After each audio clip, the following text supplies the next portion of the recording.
आराधना से शिव से स्नेह बनाकर काल को भी थोड़ा थोड़ा जीता जा सकता है। काल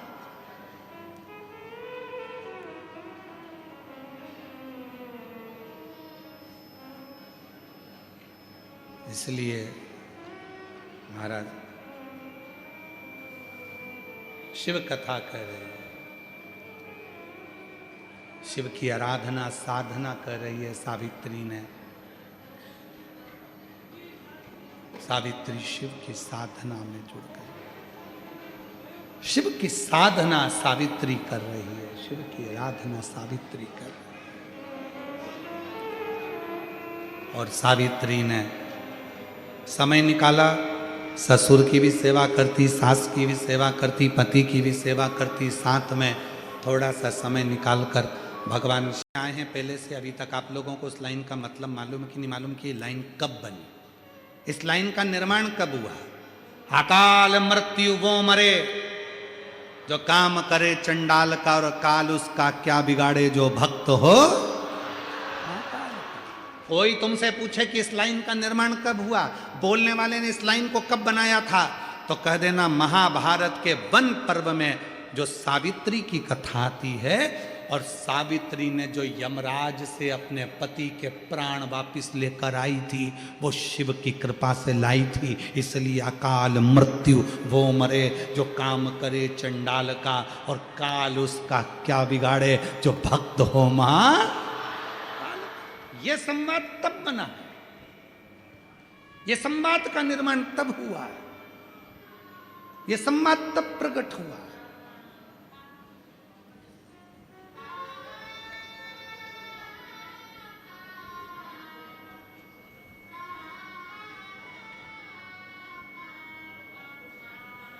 सावित्री ने अपना लिया कि अब मुझे शिव जी की आराधना करना है, शंकर भगवान की आराधना में लग गई। सावित्री शंकर जी की आराधना में लग गई, बड़ी हो गई, पिताजी को चिंता लगी इसकी शादी करना है, वर देखे, लड़का ढूंढ रहे हैं, नहीं मिला। एक दिन बेटी से कह दिया, सावित्री तेरे अनुकूल, तू शिव की पूजन करती है, तेरे अनुकूल मुझे लड़का नहीं मिल रहा, एक काम कर तू वर को ढूंढ ले। सावित्री वर ढूंढने गए, और सावित्री जब एक वर ढूंढने के लिए जाती है, शाल्व देश के राजा धुमस्सेन जी का पुत्र सत्यवान सावित्री को दिख जाता है। वो सत्यवान जो दिखा, सावित्री ने बस मन में सोच लिया इसी से विवाह करूंगी। वो वन में रहता है,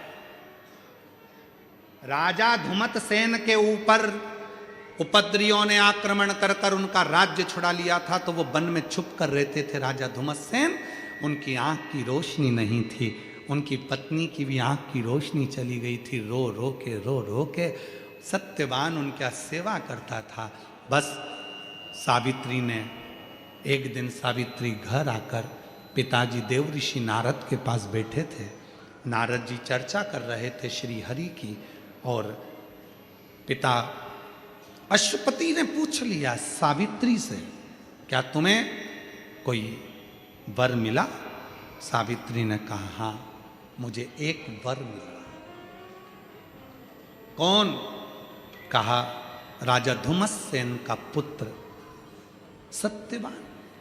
देव ऋषि नारद खड़े हो गए, और देव ऋषि नारद खड़े होकर बोले, सावित्री जिस वर से तू विवाह करना चाहती है, वो विवाह की उम्र, वो लड़के की उम्र, उस सत्यवान की उम्र केवल 1 वर्ष और बची है। 1 वर्ष के बाद वो इतनी तारीख को, इतनी तिथि को, इतने बजे उसके प्राण छूट जाएंगे, इसलिए विवाह मत करना उस सत्यवान से। सावित्री को पिताजी अश्वपति ने समझाया, नहीं मानती, विवाह तो मैं उसी से करूंगी, उसी से। नारद जी हंसकर बोले, क्यों किस्मत पर भाटा फोड़ रही है? मर जाएगा वो, प्राण छूट जाएंगे उसके 1 साल में स्थिति पर। सावित्री ने कहा, भले मर जाए, पर शादी तो उसी से कर। पिताजी ने कहा, अश्वपति ने, बेटी मत कर शादी उससे, सावित्री ने कहा अपने पिताजी से, पिताजी आपने क्या कहा था? दीप, आसन और पात्र जिसका एक होता है तो वो काल पर भी विजय प्राप्त कर सकता है। तो अब तो मुझे देखना है, प्रैक्टिकल तो अब देखूंगी ना मैं, अब समझ में आएगा, देखूंगी। आप समझाया, समझती नहीं। विवाह हो गया, शादी हो गई, पर जब गिरेगा तो वो शरीर को ऊर्जा देगा और वो रुद्राक्ष का जल तुम्हें रोगों से मुक्त करेगा। रोगों से रुद्राक्ष का नियम धारण कर।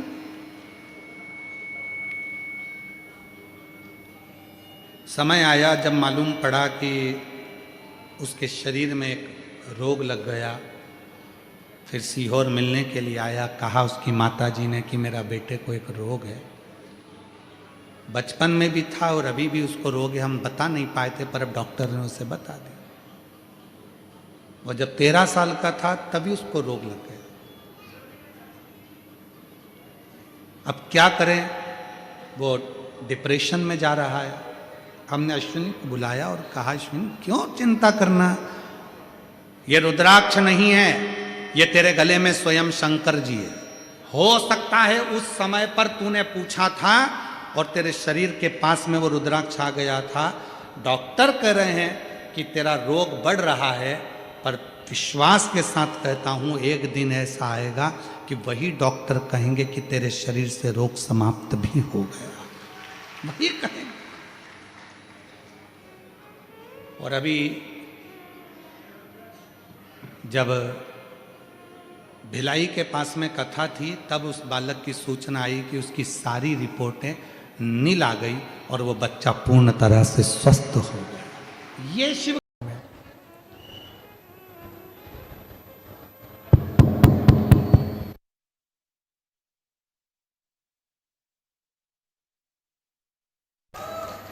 उस कार्यक्रम में आप लोग जो देवी देवता की मूर्ति को दरवाजे के बीच में ले जाकर विराजमान कर देते हो, वो श्रेष्ठ नहीं है, उसमें श्रेष्ठता नहीं है।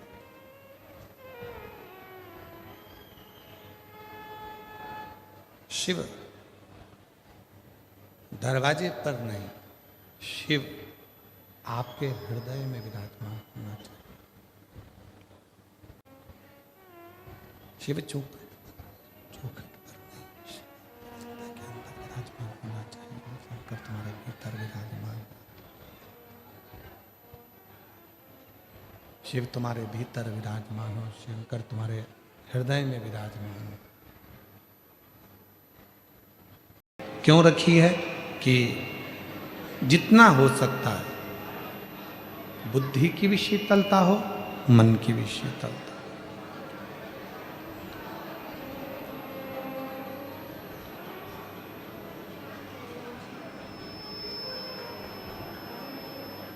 शिव जी ने अपने गले में विषधर रख रखा है, सर्प रख रखा है। क्या दर्शाना चाहते हैं? कि उस सर्प को, वो वासुकी नाग जिसको मंथन के समय पर उपयोग में लिया, उसके बाद उसको फेंक दिया गया, छोड़ दिया गया, एक कोने में ले जाकर डाल दिया गया।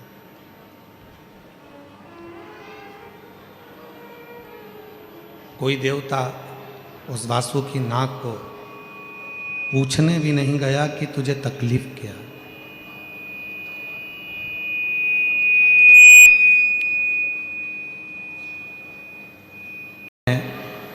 हम भी दर्शन करते हैं, आप भी दर्शन करते हो,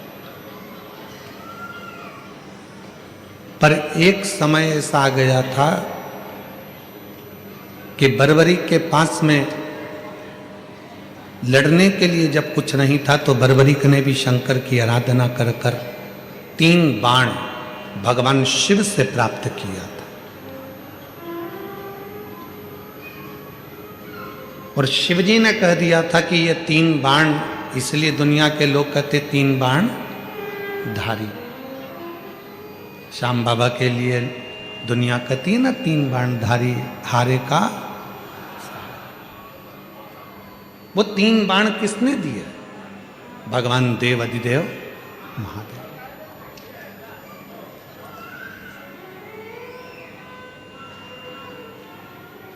शिव ने ये दर्शाया, शिव ने ये बताया कि दुनिया में कोई हार चुका है, थक चुका है, ठोकरें खा चुका है, और वो सारी दुनिया में जब वो हर जगह से हार जाता है, ठोकर खा लेता है, फिर वो जब शिव की शरण में आता है, शंकर की शरण में आता है, तो वो खाली नहीं जाता, शिव उसको स्वीकार कर लेते हैं, शंकर उसको स्वीकार करते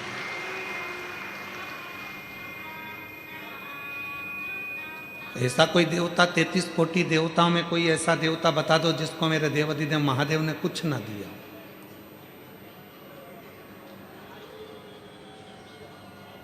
ऐसा कोई देवता बता दो 33 कोटि देवता में जिसको भगवान शंकर ने कुछ प्रदान ना किया।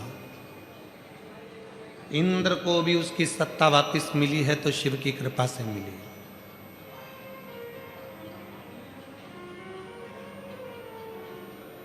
ब्रह्मा जी के शीश को भी श्राप से मुक्त करा तो भगवान शंकर ने करा। भगवान नारायण को भी अगर सुदर्शन चक्र दिया तो भगवान शिव ने दिया। भगवान राम भी लंका की चढ़ाई करने के लिए जा रहे हैं, पर लंकेश के ऊपर विजय प्राप्त करने के लिए शिव की जरूरत है, तो शिव ने कृपा कर। जब भगवान कृष्ण की 16,108 रानियों से संतान की प्राप्ति नहीं हुई, तब गर्गाचार्य बाबा के कहने पर शिव की आराधना करें।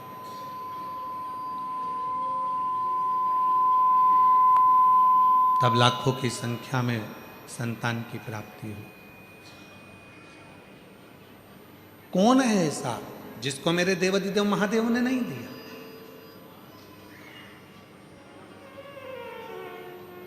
मां दुर्गा, मां सती, जगतजननी, कुष्मांडा, बगलामुख, मातंगी, धूमावती, जितनी जितनी देवियां हैं, सारी देवियों को भी अगर कुछ प्रदान किया है तो मेरे शंकर भगवान ने उन शक्तियों को प्रदान किया,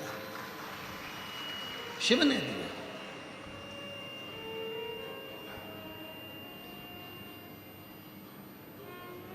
वो किसी को हारा हुआ नहीं देख सकता, वो किसी को टूटा हुआ नहीं देख सकता। और मेरी जीजियों, मेरे जीजाओं, मेरी बेटियों, बेटाओं, मेरे बुजुर्ग माँ बाप, याद रखना, बहुत ज़्यादा संख्या में आप लोग आए हो। आज इतना ट्रैफिक है इस रास्ते पर कि हमको भी आने में लगभग पौन घंटे के करीब में हो गया यहाँ तक पहुँचने।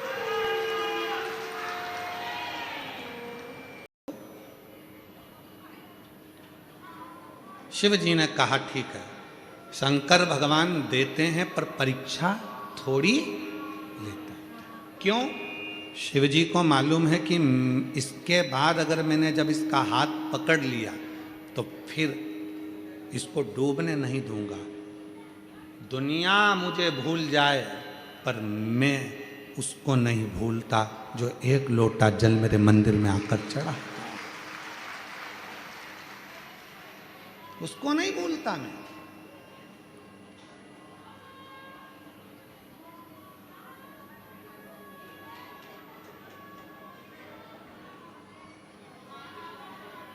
नियम लो। और अश्वपति ने नियम ले लिया। अश्वपति नियम, शिव जी आ गए, एक बनिए का रूप रखकर आए, एक सेठ का रूप रखकर आए, एक व्यापारी का रूप रखकर आए, और अश्वपति राजा के नगर में आकर उन्होंने व्यापार करना प्रारंभ करा। व्यापार करना जो प्रारंभ करा, फिर एक दिन व्यापार के उद्देश्य से अश्वपति राजा के महल में पहुंच गए।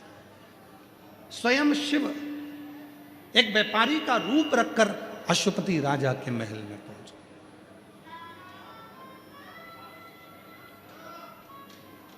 और राजा के महल में जाकर राजा से बात करी व्यापार के लिए। और जब व्यापार की बात चली तो कुछ बातों में राजा ने अपने मुख से कह दिया, जो महादेव करेगा वो सब अच्छा करेगा। बाबा किस लिए? शंकर भगवान ने कहा तूने संतान पाने के लिए मेरा तप करा, साधना करी, एक नियम लिया, एक पात्र नियम, एक पात्र नियम। हम क्यों कर रहे हैं नियम लेने का? कारण क्या होता नियम से? नियम लेने का कारण केवल इतना सा होता है कि हम यदि कोई व्रत नहीं कर सकते, हम कोई साधना नहीं कर सकते, हम कोई तप नहीं कर सकते, हम कोई बहुत बहुत गहन समाधि नहीं लगा सकते, तो एक नियम जब हम धारण कर लेते हैं तो हमारी तप भी हो जाता है, समाधि भी लग जाती है, साधना भी हो जाती है, व्रत भी हो जाता है, और जितने जितने दुनिया के सारे तप साधना पुण्य है, उन सारे तप साधना का पुण्य फल हमारे एक नियम धारण से सब प्राप्त हो जाता है। एक नियम धारण से।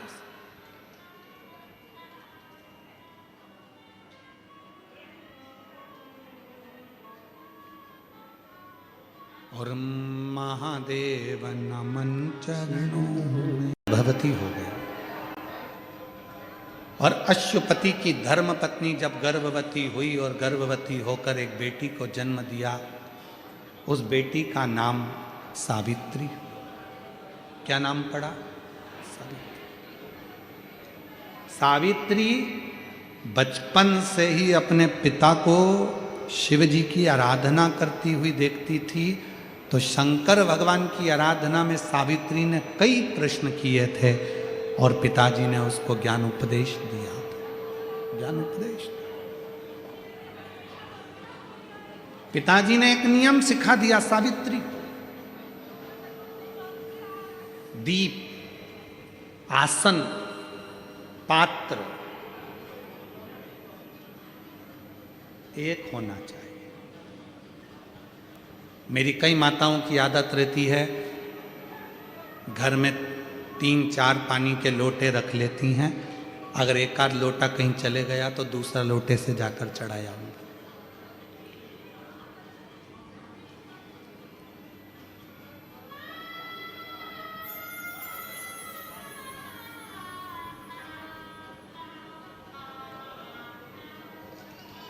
जो पानी का लोटा होता है, पात्र होता है, जिस पात्र से आप रोज शंकर जी के मंदिर में जल चढ़ाती हो ना, अगर एक ही पात्र प्रतिदिन वही पात्र रोज शंकर के मंदिर में जाकर अगर जल चढ़ा रहा है तो वो पात्र भी सिद्ध हो जाता है और तुम्हारा हस्त भी सिद्ध हो जाता है।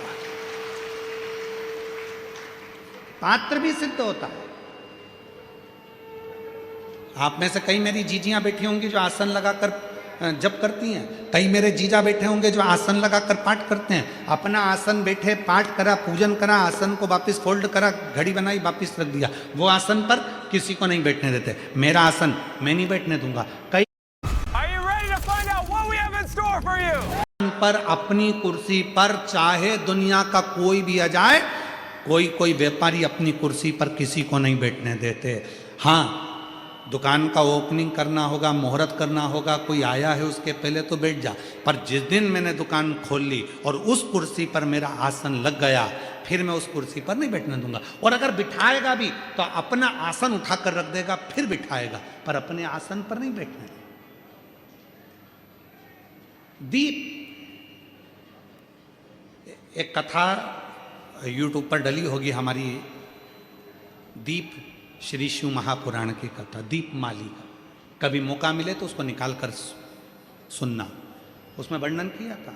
दीप, एक दिया जो आप भगवान को लगा रहे हो, उस दिए को अगर सुबेरे भी आपने उसमें दिया लगाया, शाम को भी दिया लगाया, रात को उसको धोकर या मांझ कर रख दिया, या सुबेरे उसको धोकर मांझ कर फिर वापिस दिया लगाया, वही एक दीप तुम्हारे घर में रोज रोज रोज रोज प्रतिदिन अगर वो दीपक तुम्हारे भगवान के सामने जल रहा है। अब तुमने चाहे हनुमान चालीसा का पाठ करा हो, चाहे तुमने राम रक्षा स्तोत्र का पाठ करा हो, चाहे तुमने गिरिराज चालीसा करी हो, चाहे तुमने सर्वोत्तम जी का पाठ करा हो, चाहे तुमने शिव चालीसा करी हो, चाहे तुमने श्री शिवाय नमस्तुभ्यम बोला हो, चाहे गीता जी का पाठ करा हो, वो दिया जो तुमने भगवान के सामने रखा, उसमें बाती लगी है, जल रहा है, उसके सामने बैठकर आप सारे पाठ उसकी साक्षी में करते हो, तो वो दीपक भी सिद्ध हो जाता है। इसलिए हमने पहले भी कथा में कहा, जब घर का कोई व्यक्ति, उसका निमोनिया, उसका बुखार, उसका शरीर का ताप जब उतरता ही नहीं है, तब जिस दीपक को तुमने रोज लगाकर आरती पूजन करी है, उस दीपक को पानी में डाल दिया जाता है, पानी में से निकाल दिया जाता है। उसी पानी को उसके शरीर पर दिन में कम से कम 3 से 4 बार उस पानी से पोंछा जाता है, तो धीरे धीरे वो ताप, वो बुखार उतरना प्रारंभ हो जाता है, निमोनिया ठीक होना प्रारंभ। डॉक्टर को भी दिखाओ, क्योंकि हम डॉक्टर को शंकर का एक रूप मानते हैं। शिव महापुराण में जब माँ पार्वती जी दुर्बल हो गई, जब माता पार्वती जी बेलपत्र का सेवन करते करते माता पार्वती का शरीर दुर्बल हो गया, शरीर काला सा पड़ गया, तब स्वयं शंकर भगवान वेद बनकर आए थे, डॉक्टर बनकर आए थे। इसलिए इस भूमंडल पर, पृथ्वी पर जितने भी हॉस्पिटल हैं, जितने डॉक्टर हैं, उन हॉस्पिटल में जो डॉक्टर सेवा देते हैं, दुनिया के लोग उन पर विश्वास कर कर उनके पास जाते हैं, और विश्वास का नाम ही शिव है। रामचरितमानस में तुलसी बाबा ने कहा, शंकर विश्वास रूपिणो। इसलिए दुनिया में जितने भी डॉक्टर की कुर्सी पर बैठे हैं, जो इलाज कर रहे हैं, जो वेद हैं, जो डॉक्टर बनकर विराजमान हैं, शिव पुराण उनको डॉक्टर नहीं, उनको शिव कहती है। इसलिए डॉक्टर के पास जाते से हमारा आधा दुख तो वैसे ही समाप्त हो जाता। डॉक्टर के जांच कराओ, डॉक्टर के ये रिपोर्ट लाओ, वैसी रिपोर्ट लाओ, पर इलाज डॉक्टर के अनुकूल। और साथ में जो दीपक तुमने लगाया है, रोज रोज उसी दीपक को जला रहे हो, तो दीपक सिद्ध होगा। दीप, बोलो क्या क्या चीज है? दीप, आसन और पात्र, जल का पात्र, ये 3 सिद्ध होते चले जाते हैं, इनकी सिद्धता बढ़ जाती है। चलो, अब ये बात तो तुमने आज सुनी, पुरानी कथा निकालो। टीवी पर रामायण किस किसने देखी है? टीवी पर महाभारत किस किसने देखी है? टीवी पर सीरियल किस किसने देखे हैं? भगवान के देखे होंगे। महाराज जी को क्रोध आता है, वो अपने कमंडल का जल निकाल कर तुरंत श्राप दे देते हैं। बोलो देखा कि नहीं देखा? जम के तो बोलो, देखा ना? श्राप किस चीज से लगा? जिस कमंडल को महाराज जी पूजन में रखते थे, किसी दूसरे के कमंडल का जल नहीं, अपने कमंडल का जल, मतलब पात्र, जो शिव महापुराण की कथा कहती है, दीप, आसन और पात्र। जिस पात्र को आप अपने शिव के पास लेकर जाते हो, जिस पात्र से आप साधना करते हो, जिस पात्र से आप शिव को जल चढ़ाते हो, जिस पात्र से आप शंकर की पूजन करते हो, वो पात्र सिद्ध हो जाता है और उसका जल भी सिद्ध हो जाता है। पात्र की सिद्धता।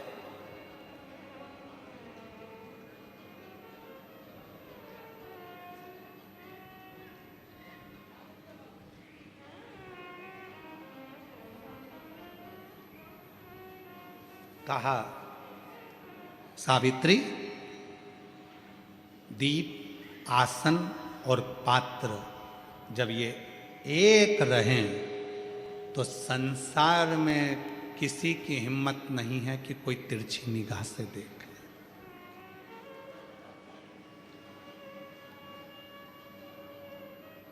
एक लाइन हम सब बोलते आए हैं पहले से अभी तक। आप लोगों को उस लाइन का मतलब मालूम है कि नहीं मालूम कि ये लाइन